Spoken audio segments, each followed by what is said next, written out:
এই মুহূর্তে চাঁপাইনবাবগঞ্জ সীমান্তে আছেন সহকর্মী জাহাঙ্গীর আলম। আমরা সরাসরি যুক্ত হব তার সঙ্গে।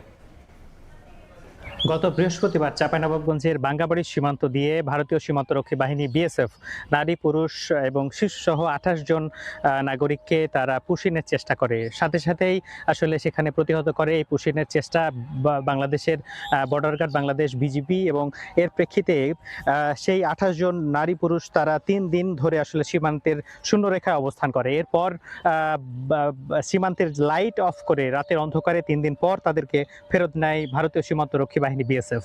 এরপরে পরিস্থিতি বর্তমানে স্বাভাবিক এবং শান্ত থাকলেও বিজিবির পক্ষ থেকে চাঁপাইনবাবগঞ্জের ১৮৪ কিলোমিটার সীমান্তে কঠোর নজরদারি এবং লোকবল বৃদ্ধি সহ ব্যাপক তৎপরতা বৃদ্ধি করা হয়েছে।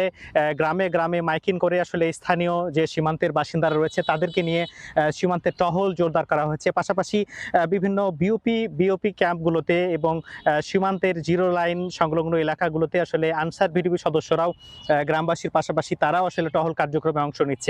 এই মুহূর্তে সীমান্তের পরিস্থিতি আসলে অনেকটাই স্বাভাবিক বলা যায়, তবে এরপরে আসলে বিজিবির তরফ থেকে বাড়তি সতর্কতা রাখা হয়েছে। পাশাপাশি গ্রামে গ্রামে মাইকিং করা হচ্ছে, সচেতনতামূলক কার্যক্রম তৎপরতা বৃদ্ধি করা হয়েছে।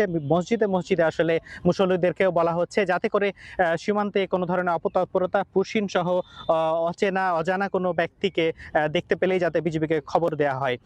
বিজিবির তরফ থেকে আসলে দিনের বেলাতে বাইনোকুলার এবং ক্যামেরা, ড্রোন ক্যামেরা এবং রাতের অন্ধকারে নাইট ভিশন ক্যামেরা দিয়ে আসলে তৎপরতা বাড়ানো হয়েছে, এবং এই মুহূর্তে সীমান্তে পরিস্থিতি স্বাভাবিক থাকলেও কঠোর নজরদারি এবং তৎপরতায় রয়েছে বিজিবি। তো এই ছিল চাঁপাইনবাবগঞ্জের সীমান্ত থেকে আমার কাছে সর্বশেষ। সরাসরি যুক্ত হয়েছিলাম চাঁপাইনবাবগঞ্জ সীমান্ত থেকে।